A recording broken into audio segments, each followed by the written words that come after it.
இளமை கலைஞன் இவனே சேவகன், சேவகன் கடமை தலைவன் இவனே சேவகன்.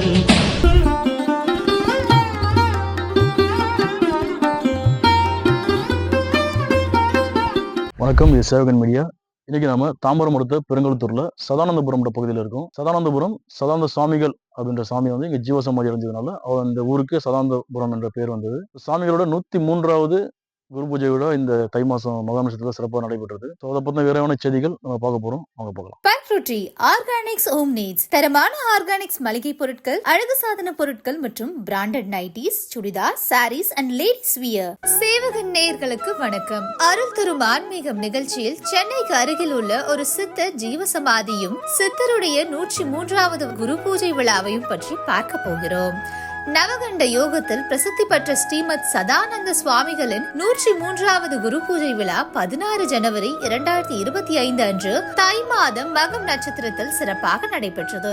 ஸ்ரீமத் சதானந்த சுவாமிகள் சுமார் 130 ஆண்டுகளுக்கு முன்பு தஞ்சையில் பிறந்தவர். இயற்பெயர் காசிநாதன். திருவிடைமருதூர் தத்தாத்திரேய பீடம் ஞானகுரு அவதூத் சுயம் பிரகாச மௌன சுவாமிகளிடம் தீட்சை பெற்று பிறகு ஸ்ரீமத் சதானந்த சுவாமிகள் ஆனார். சூரியகலை, சந்திரகலை என்ற 20 சுவாசங்கள் மட்டுமல்லாமல் சுழிமுனை எனப்படும் ஏக சுவாசத்தில் நடு சுவாசத்தில் நவவாசலை அடைந்து குண்டலினி சக்தியை எழுப்பி நவகண்ட யோகத்தில் பரிபூரணத்துவம் பெறுகிறார். நம் வலதுபுற நாசியில் சுவாசித்தால் அது சூரியகலை, நம் இடதுபுற நாசியில் சுவாசித்தால் அது சந்திரகலை. சூரியகலை, சந்திரகலை என்பது 65 நிமிடங்களுக்கு ஒரு முறை இயற்கையாகவே நம் சுவாசத்தில் மாறுபடும் என கூறப்படுகிறது. தீட்சை பெற்ற பிறகு திருவிடை மருதிலிருந்து சென்னைக்கு வந்துவிட்டதாக கூறப்படுகிறது. ஒரு முறை அன்றைய பிரிட்டிஷ் இந்திய காவல்துறை அதிகாரி ஒருவர் அவரிடம் பணியாற்றும் 2 காவலர்களை ஒரு திருட்டு கூட்டத்தை பிடிக்கும்படி உத்தரவிடுகிறார். அந்த 2 காவலர்களும் அந்த திருட்டு கூட்டத்தை தேடிக் கொண்டு வரும் வழியில் இப்போது இருக்கின்ற ஸ்பென்சர் பிளாசா கன்னிமாரா ஹோட்டல் பின்புறம் உள்ள கூவம் நதிக்கரையில் சுவாமிகள் தியானம் செய்து கொண்டிருந்த போது அங்கு வந்த 2 காவலர்களையும் பெயர் சொல்லி அழைக்கிறார். நீங்கள் தேடி வரும் திருடர்கள் சைதாப்பேட்டை ஆற்றங்கரையில் தாங்கள் திருடி வந்த நகைகளை பதுக்கி வைத்துக் கொண்டு பங்கு பிரித்துக் கொண்டு உள்ளார்கள் என்று தன் ஞான திருஷ்டியால் கூறுகிறார். அந்த 2 காவலர்களுக்குமே ஒரே ஆச்சரியம். நம் பெயர்கள் எப்படி இந்த சுவாமிக்கு தெரிந்தது? நாம் திருடர்கள் தான் தேடி வருகிறோம் என்று எப்படி தெரியும்? அந்த திருடர்கள் பதுங்கி இருக்கும் இடத்தையும் எப்படி கூறுகிறார் என்று ஒரே ஆச்சரியத்துடன் அந்த 2 காவலர்களும் சுவாமிகள் சொன்ன இடத்தை நோக்கி போகிறார்கள். அங்கு சுவாமிகள் சொன்ன மாதிரியே அந்த திருடர்கள் பதுங்கி இருந்தார்களாம். பிறகு அந்த திருடர்களை கைது செய்தனர். 2 காவலர்களும் சுவாமியின் மீது ஒரு ஈர்ப்பு ஏற்பட்டது. அந்த 2 காவலர்களில் ஒருவர் பெயர் நாராயண சுவாமி ஆகும். பிற்காலத்தில் நாராயண சுவாமிகளின் சீடர் ஆகிறார். சென்னை திருவல்லிக்கேணியில் மனைவியுடன் வசித்து வந்த நாராயண சுவாமிக்கு திருமணமாகி பல வருடங்களாகியும் குழந்தை பாக்கியம் இல்லாததால் சுவாமிகளை பார்க்க தன் மனைவியுடன் வருகிறார். நாராயண சுவாமி வருகையை புரிந்து கொண்ட சுவாமிகள் 3 பிடி சோற்றுருண்டையை நாராயண சுவாமியிடம் கொடுத்து உனக்கு 3 பிள்ளைகள் பிறப்பார்கள் என்று வாழ்த்தினார். சுவாமிகள் சொன்னபடியே நாராயண சுவாமி தம்பதியினருக்கு 3 பிள்ளைகள் பிறந்தார்கள். நாராயண சுவாமிக்கு சுவாமிகள் மீது மீண்டும் பக்தி கூடியது. பிறகு நாராயண சுவாமி தனது சொந்த ஊரான தாம்பரம் பெருங்குளத்தூரில் உள்ள ஆலப்பாக்கம் கிராமத்திற்கு சுவாமிகளை அழைத்து வந்து 60 சென்ட் நிலத்தை சுவாமிகளுக்கு தியானம் கரையும் செய்து கொடுத்து மடம் அமைத்து கொடுக்கிறார். அந்த மடத்தில் சுவாமிகள் நவகண்ட யோக நிஷ்டையில் தியானம் இருப்பார். சுவாமிகள் நவகண்ட யோக நிஷ்டையில் இருக்கும் போது சுவாமிகள் உடலானது 9 பிரிவுகளாக பிரிந்து நிற்குமாம். அந்த காட்சியை காணும் கிராம மக்கள் அச்சம் கொண்டு சில இடையூறுகள் ஏற்பட்டதால் சுவாமிகள் மக்களிடத்திலிருந்து தன்னை பார்க்க வரும்போது கைத்தட்டி ஓசை எழுப்பியோ அல்லது ஓம் தத் சத் என்று சொல்லிவிட்டு வரும்படி கூறுகிறார். இந்த 60 சென்ட் இடம் சுவாமிக்கு போதுமானதாக இல்லை என்று புரிந்து கொண்ட நாராயணசாமி அவர்கள் அவ்வூர் மக்களிடம் கலந்து பேசி மீண்டும் 5 ஏக்கர் நிலத்தை சுவாமிகளுக்கு தானக்கிரயம் செய்து கொடுக்கிறார். ஒரு முறை ஒரு சித்திரை மாதத்தில் அந்த ஊரில் மழை இல்லாமல் வறட்சியில் காணப்பட்டதால் ஊர் மக்கள் சுவாமியிடத்தில் வேண்டியதாகவும் அப்போது சுவாமிகள் இந்த மடத்தில் உள்ள குளத்தங்கரையில் தான் வாங்கி வந்த விநாயகர் சிலையை தலைகீழாக திருப்பி வைக்கும்படி கூறினார். ஊர் மக்கள் விநாயகர் சிலையை தலைகீழாக திருப்பி வைத்தார்கள். உடனே மழை பொழிந்தது. மக்கள் எதிர்பார்ப்பை விட அதிகமாக மழை பொழிந்தது. ஊரில் வெள்ளம் வரும் அபாயம் ஏற்பட்டதால் மீண்டும் சுவாமி இடத்தில் மழையை நிறுத்தும்படி வேண்டினார்கள். அப்போது சுவாமிகள் மீண்டும் விநாயகர் சிலையை நேராக திருப்பி வைக்கும்படி கூறினார். ஊர் மக்கள் விநாயகர் சிலையை நேராக நிறுத்தி வைத்தனர். உடனே மழை நின்றது. சுவாமிகள் 1922 தை மாதம் மகம் நட்சத்திரத்தில் சதானந்த மடத்தில் ஜீவசமாதி அடைந்தார். சுவாமிகளின் சீடர்களின் ஜீவசமாதிகளும் அந்த மடத்தில் அமைந்துள்ளது.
ரத்த பரிசோதனை மற்றும் இசிஜி மையம், பெருங்குளத்தூர், காந்தி ரோடு, ஆலப்பாக்கம் மற்றும் நெடுங்குன்றம்.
என் பேர் மலர். 89லயே வந்துட்டோம். 89 சதானந்த சாமி தான் இங்கே தான் சேவை செஞ்சுட்டு இருக்கிறோம். கோயிலில் அவர் நினைச்சதே நடக்கும். நம்ம மனசார எது வேண்டிக்கிட்டாலும் அது கண்டிப்பா நடக்கும், எதுவா இருந்தாலும். ஆனா உடல் ஆரோக்கியத்துக்காகவும், பணத்துக்காக இல்லாம உடல் ஆரோக்கியத்துக்காகவும், மன நிம்மதிக்காகவும் இங்க எல்லாருமே வேண்டிக்கிறாங்க.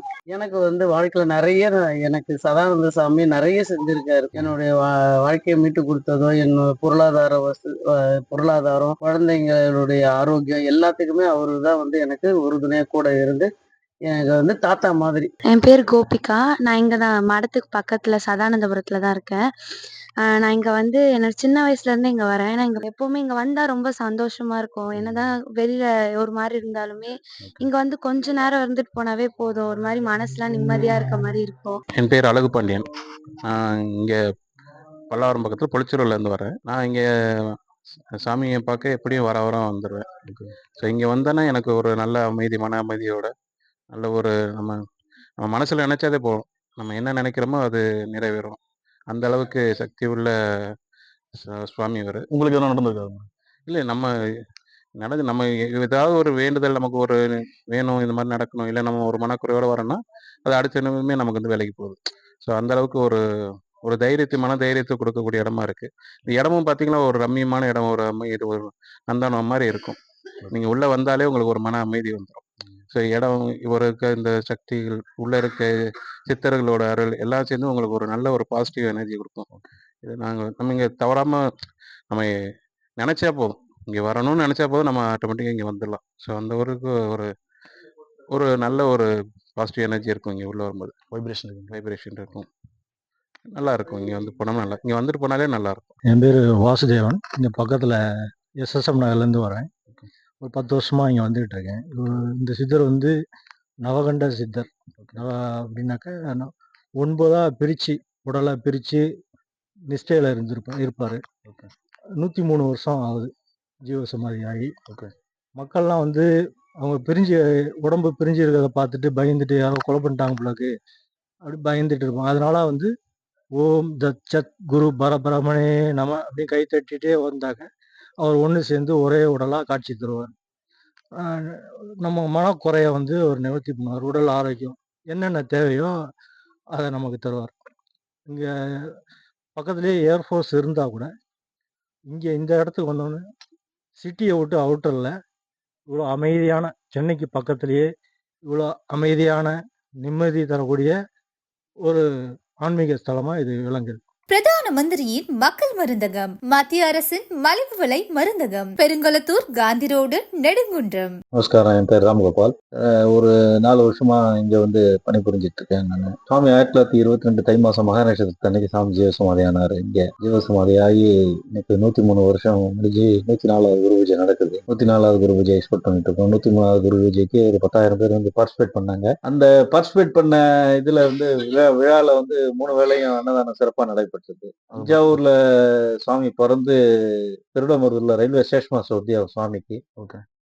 ஸ்டேஷன் மாஸ்டர் உத்தியோகத்தை பூர்த்தி பண்ணிட்டு சென்னை வந்துடுறாரு. சென்னை வரப்ப எப்படி வர்றாருன்னா சுயம் பிரகாச மௌனகுரு சுவாமிகள் அவதூத் பீடத்துல தீட்சை வாங்கிட்டு வந்துடுறாரு திருவிடைமருத்தூர்ல. திருவிடமருதூர்ல. ஓகே. அந்த தீட்சை என்ன சொல்லுது அப்படின்னு கேட்டாக்க, வடக்கு பக்க நகரு சதானந்தா உனக்கு வந்து அனுகூலம் உண்டுன்றார். சாமியோட இயற்பெயர் காசிநாத ராயர். அவர் வந்து மனசுக்குள்ள உள் வாங்கிட்டு வடக்கு பக்க நகர சொன்னார்னா சுவாமி வந்து முக்காலமா அப்பயே உணர்ந்த மாதிரி இருக்காரு. முக்காலம் உணர்ந்தவர் நேர எங்க போகணும், எந்த திசையில போகணும், யாரை பார்க்கணும், என்ன செய்யணும் எல்லாமே வந்து அவருக்கு ஞானத்துல வந்துருது. உடனே அவர் வந்து ட்ரெயின்ல ஏறி சென்னை வந்து கன்னிமரா ஹோட்டல் கிட்ட போய் ஒரு பெஞ்சில் போய் உட்காந்துக்கிறாரு. உட்காந்து அவர் ஒரு பிரதான சீடர் நாராயணசாமி எதிர்பார்க்கிறார். அவரோட பிரதான சீடர் நாராயணசாமிங்கிறது அவர் ஏற்கனவே முடிவு பண்ணிடுறாரு. அந்த நாராயணசாமிக்கு போலீஸ்ல உத்தியோகம். அந்த உத்தியோகத்துல சில இடர்பாடுலாம் இருக்கிற மாதிரி அவர் வந்து பிரயத்தனம் பண்ணிட்டு அதை எப்படி சரி பண்றதுன்னு தெரியாம வந்து தவிச்சிட்டு இருக்கப்ப சுவாமி வந்து முதல்ல அவரை வந்து கண்டுபிடிச்சு அவர்கிட்ட பேசி, நாராயணா இங்க வா அன்பா கூப்பிட்டு அவருக்கு வந்து உத்தியோகத்துல இருக்கிற இடைஞ்சலை வந்து சரி பண்ணிடுறாரு. சரி பண்ணிட்டு சுவாமி என்ன பண்றாரு, மயிலாப்பூர்ல போய் உட்காந்துக்கிறாரு. அங்க நித்தியப்படி பிரார்த்தனை பண்ணிட்டு ஜபம் பண்ணிட்டு அங்க போய் உட்காந்துக்கிறாரு. இதை வந்து நாராயணசாமி ஐயா பின்னாடி உணர்றாரு. தன்னோட வேலையில வந்து நிம்மதியாகி போச்சு போன உடனே சாமியை திருப்பி சந்திக்கணும்னு சொல்லி ரொம்ப ஆர்வமா இருக்கிறப்ப அதை உணர்ந்து என்ன பண்றாரு, சாமியை வந்து திருப்பி சந்திக்கிறாரு. மயிலாப்பூர்ல சந்திச்சு, சாமி என்ன வந்து ஆசீர்வாதம் பண்ணுங்க, நான் நல்லபடியா இருக்கேன், மேல நல்லா இருக்கணும் அப்படிங்கறது மாதிரி ஆசீர்வாதம் பண்ணுங்கன்னோடனே சுவாமிக்கு வந்து அவருக்கு என்ன தேவைங்கிறது அப்ப புரியுது. அவருக்கு சந்தான பிராப்தி இல்ல. உடனே தன்னோட அன்ன பாத்திரத்துல இருந்து 3 படி சாதம் எடுத்து கொடுத்து வாழ்த்துறாரு. 2 ஆண் 1 பெண் பிறக்கும் நாராயணா. அதே மாதிரி அவருக்கு வந்து 2 ஆண் 1 பெண் பிறந்த உடனே அவருக்கு வந்து உலகமே மறந்து போய் சதா எப்ப பார்த்தாலுமே சுவாமியோட சிந்தனையிலே இருந்து சாமியை தன்னோட அழைச்சுன்னு வந்துடுறாரு. ஓகே. அந்த நாராயணசாமியாக்கு உத்தியோகம் தான் வந்து சென்னையில இருந்தது தவிர ஓகே. அவருக்கு வந்து சொந்த ஊர் வந்து ஆலப்பாக்கம். இந்த இந்த இடத்துல பெருங்கல்தூர் பகுதியில் இருக்க ஆலப்பாக்கம். கிராமம் தான். ஓகே. அதனால இங்க அழைச்சிட்டு வந்து உட்கார வச்சு சாமிக்கு வந்து தவம் யோகம் பண்றதுக்கு உண்டான உத்வேகத்துக்கு உண்டான எல்லா ஒத்தாசையும் பண்றாரு. இந்த ஒத்தாசையை சாமி புன்னகை எடுத்துக்கிறாரு. சாமிக்கு தெரியும் தான் வந்து இங்கதான் தவம் பண்ண போறோங்கிறது. அதனால பொறுமை பெருமை அப்படிங்கிற மாதிரி அவர் பொறுமையா இருந்து பின்னாடி வந்து அதுக்கு தன்னுடைய வேலையை வந்து சுயமா வந்து லோகக்ஷேமத்துக்காக அங்க தவம் இந்த இடம். இதுல வந்து யோகம் தவம் பண்றப்போ ஒரு தவம் பண்றாரு. என்ன மாதிரி தவம் அப்படின்னா நவகண்ட யோகம் பண்றாரு. அந்த நவகண்ட யோகத்துல வந்து அங்கங்கள் 9 பாகமா பிரிச்சு பிரம்மத்துல போயிட்டு ஈஸ்வரனோட கலந்துட்டு வர்றது ஒரு வித்தை. இதெல்லாம் தார்மீகமா வந்து ரொம்ப சிரமமா பண்ணது எதுக்காகனா லோகக்ஷேமத்துக்கு உலக நன்மைக்காக பண்ண ஒரு தவம் பண்ண இடம் இது. இந்த இடம் பரிபூர்ணத்துவம் நிறைஞ்ச இடம் இது. இந்த இடத்துல வந்து ஆரம்பத்துல உள்ள வரப்பயே ஒரு அரச மரம் வந்து வரும். அரச மரத்தை தாண்டி தான் நம்ம வரணும். அரச மரத்துக்கு கீழே பிள்ளையார் பிரதிஷ்டை பண்ணியிருக்கிறாங்க. இது ரெண்டுமே வந்து ரொம்ப சூட்சமான இடம். தவிர வியாபிச்சிருக்காரு எல்லா இடத்துலயுமே. அது போக வந்து சாமி 1922 தை மாசம் மக நட்சத்திர அன்னைக்கு நாராயணசாமி ஐயா முன்னிலையில ஏகோபித்த நன்னாள்ல வந்து ஜீவசமாதி ஆகிறார். இந்த ஜீவசமாதி நாளை வந்து மகா குரு பூஜையா இங்க வந்து செலிப்ரேட் பண்றாங்க. ஒவ்வொரு தை மாசத்துல வரும். தை மாசம் மக நட்சத்திரத்தை அன்னைக்கு. இது தவிர வந்து மாத குரு பூஜைன்னு ஒண்ணு உண்டு. மாதம் மாதம் மக நட்சத்திரத்தை அனுசரிச்சு விழா வந்து அலங்காரம்லாம் பண்ணி ஹாரதி காட்டி ஒரு மதிப்பா பார்த்தோம்னா 1000 பேர்ல இருந்து 1200 பேர் வந்து இங்க வந்து அன்னதானம் சாப்பிடுறாங்க. ஒவ்வொரு மாதமும் வராங்க. ஒரு மகத்துக்கும் 1000ல இருந்து 1200 பேர். இது வந்து கிராண்ட் மீல் தான். எல்லாமே வந்து மகா பிரசாதம் தான் இங்க வந்து இலை போட்ட சாப்பாடு தான் இங்க உண்டு. இதுதான் வந்து இங்க நடப்பு. இது தவிர அன்னதானத்துக்கு ரொம்ப முக்கியத்துவம் கொடுக்குறோம் இங்க. அன்னதானத்துக்கு முக்கியங்கிறது ரொம்ப இதுல வந்து நல்ல முக்கியமான பங்கீடு வந்து நிர்வாகிக்கு உண்டு. நிர்வாகியோட உழைப்பு திறன்ல வந்து இன்னைக்கு வந்து இந்த இடம் வந்து இவ்வளவு தூரம் வந்து டெவலப் ஆகி எல்லாமே நிர்வாகினா ஆனந்த் சார். ஆனந்த ஐயாவோட முக்கியமான உழைப்புல வந்து இப்போ வந்து தலைமைக்கு நிற்கிது ஒண்ணு. ரெண்டாவது சாமியோட அனுகூலத்துல அவர் நல்ல தீர்க்கமா இருக்கணுங்கிறது எங்களோட பிரார்த்தனை, மனமார்ந்த பிரார்த்தனை தெரிவிச்சுக்கோங்க. இப்ப சாமியோட வரலாறு படிக்கிறப்ப அகலபாகத்துல மழை இல்லைன்னு கேட்டப்போ ஒரு விநாயகர் சிலை வந்து தலைகீழ அப்படின்னு அந்த மாதிரி கேட்டாங்க. அது அந்த சம்பவம் எப்படின்னு கேட்டாக்கா, கிராம ஜனங்கள் வந்து வராங்க. ஒரு நாளைக்கு வந்து சாமிகிட்ட முறையிடுறாங்க. சாமிய வந்து சந்திக்கிறதுங்கிறது அவ்வளோ லேசு இல்ல. ஏன்னா எப்பவுமே தவத்துல தான் இருப்பாரு. ஓகே. அதனால அவர் வந்து ஒரு நாளைக்கு வந்து ஆசுவாசமா இருக்கிறப்ப வந்து சாமிகிட்ட வந்து கேட்குறாங்க. இது மாரி மழை பெய்யல. ரொம்ப நாள் ஆச்சு மழை பெஞ்சு. ரொம்ப வறண்டு போகுது நிலைமை இருக்கு. நாங்கலாம் என்ன பண்றது? ஏது பண்றதுன்னு தெரியல அப்படின்னு சாமிகிட்ட முறையிடுறப்ப, சாமி என்ன பண்றாரு, சாமிய வழிபட்ட 2 பிள்ளையார் இந்த இடத்துல குளத்துக்கரை பிள்ளையார்ன்னு ஒண்ணு உண்டு. எங்க இருக்கு சாமி? இந்த அரச மரத்துக்கு ஜஸ்ட் அப்படியே பேக் சைடுல. குளம் இருக்கு. குளத்துக்குல அதான் குளத்துக்கரை கரை பிள்ளையார் அப்படின்னு. அந்த பிள்ளையார் வந்து என்ன சொல்றாரு, சாமி எல்லாருமா பூஜை பண்ணி தலைகீழ வைங்க. ம். ஸோ வந்து தலைகீழ வச்சீங்க அப்படின்னா, பூஜை பண்ணிட்டு தலைகீழ வைங்க. ம். மழை சுபிட்சமா பெய்யும் அப்படின்னு சொல்லி உத்தரவு குடுக்குறாரு. அதே மாரி அவங்க வந்து தலைகீழா வந்து சுவாமிய வச்சு பூஜை பண்ணி முடிச்ச உடனே வந்து சுபிட்சமா மழை பெய்யுது. ஆனா மழை வந்து எதிர்பார்த்தத விட அதிகமா பெய்ந்தோனே ஜனங்களுக்கு வந்து என்ன எப்படி நிறுத்துறதுங்கிறது தெரியல. ம். ஆரம்பிச்சவரு சாமி தான். அந்த ம். அவர்கிட்டயே நம்ம கேட்போம், முறையிடுவோம் அப்படின்னு சொல்லிட்டு திருப்பி வந்து மழையில வந்து கேட்கறாங்க. இந்த மாரி மழை வந்து பெஞ்சுகிட்டே இருக்கு. ம். இது வந்து எப்படியாவது நீங்க வந்து இதுக்கு அடுத்த அனுகூலம் பண்ணுங்கன்னோனே, ம். நீங்க வந்து ஏற்கனவே பிள்ளையார வந்து கவுத்து வச்சிருக்கிறீங்க. ம். அது திருப்பி நிமித்த வைங்க. அப்பதான் எனக்கு இன்னும் சொன்ன வாக்குக்கு தகுந்த மாரி இருந்தது. ஏன்னா சாமியோட வார்த்தைகள் பஞ்சபூதத்துக்கு கட்டுப்பட்டது அப்படிங்கிறது இன்னைக்கு வரைக்கும் ஐதீகம் உண்டு. இங்க வந்து கேட்கறவங்களுக்கு எல்லாமே வாரி வழங்கிட்டு இருக்காரு. ம். குழந்தை பாக்கியம் இருக்கிறவங்களுக்கு குழந்தை பாக்கியம். கல்வி. வருமானம் இல்லாதவங்க, வறுமையில கஷ்டப்படுறவங்களுக்கு வறுமையிலிருந்து செல்வ செழிப்போட இருக்கிறதுக்கு எல்லா அனுகூலமும். தியான வழிபாட்டு மூலியமா நம்ம வந்து ரொம்ப சீக்கிரமா வந்து சதானந்த சாமி. சங்கு தீர்த்தம் வந்து எப்படின்னா உடம்பு சரியில்லாம வந்துடுறாங்க. ம். அந்த நேரத்துல கண்ணீரும் கம்பளியுமா வந்து நிக்கிறப்ப கொஞ்சோண்டு தீர்த்தம் குடுக்குறோம். சாமிக்கு அபிஷேகம் சாமிக்கு அபிஷேகம் பண்ண தீர்த்தத்த குடுக்குறோம். ம். சாமி அபிஷேக தீர்த்தம் வந்து புரோஷனம் பண்றது தெளிக்கிறதுக்காக அது வந்து வீட்ல வந்து சில குறைபாடுகள் இருக்கு. ரொம்ப ரொம்ப மன நெகட்டிவ் வருத்தமா எனர்ஜி. இருக்கும். ம். அப்படிங்கிற நேரத்துல சாமியோட தீர்த்தத்த வந்து மகா நட்சத்திரத்து அன்னைக்கு நம்ம கோமுகில வந்து புடிச்சிட்டு போறாங்க நெறைய பேரு. அவங்க வந்து அத வந்து தெளிச்சுட்டு அத வந்து சாமிகிட்ட பிரார்த்தனை பண்றப்போ சுபிட்சமான நிலைமைக்கு வந்துடுறாங்க. உள்ளுக்கு குடிக்கிறதுக்கு உடம்பு சரியில்லாதவங்க நேரா இங்க வந்துடுறாங்க. வந்து சாமி நமஸ்காரம் பண்ணிட்டு, பிரார்த்தனை பண்ணிட்டு இந்த சங்கு தீர்த்தம் குடிக்கிறப்ப பலவிதமான அனுகூலங்கள் அவங்களுக்கு இருக்குங்கிறத அவங்களே உணர்ந்து சாமிய திருப்பி வந்து நமஸ்காரம் பண்றாங்க. மாசத்துல வந்து 9 நாள் விசேஷமான நாள் இங்க. 4 வியாழக்கிழமை, 2 பிரதோஷம், பௌர்ணமி, அமாவாசை, இத தவிர மாத குரு பூஜை. ஆக மொத்தத்துல 9 நாள் விசேஷமான நாட்களா இருக்கு. காலையில 6 மணிக்கு மெயின் கேட் தொறந்துருவாங்க இங்க. தொடர்ந்து சாமியை வந்து வழிபடுறதுக்கு உண்டான யுக்திகள் எல்லாமே இங்க வந்து ஒரு 8:30 மணிக்கு அபிஷேகம், ஜலாபிஷேகம், பால் அபிஷேகம் முடிஞ்ச உடனே அவங்களுக்கு வந்து ஜென்ரலா வந்து 8:30 மணிலேருந்து வழிபாடு வந்து துவங்கிடுறாங்க. துவங்கிட்டு ராத்திரி 7, 7:30 வரைக்கும் வந்து இங்க சாமி நமஸ்காரம் பண்றதுக்கு உண்டான விசேஷ காலங்கள்ல கொஞ்சம் டைம் இருக்கும். குருவே போற்றி, குருவின் பாதமே போற்றி, குருவே சரணம், குரு திருவடியே சரணம், ஓம் தத்சத், குரு பரபிரம்மனே நமः.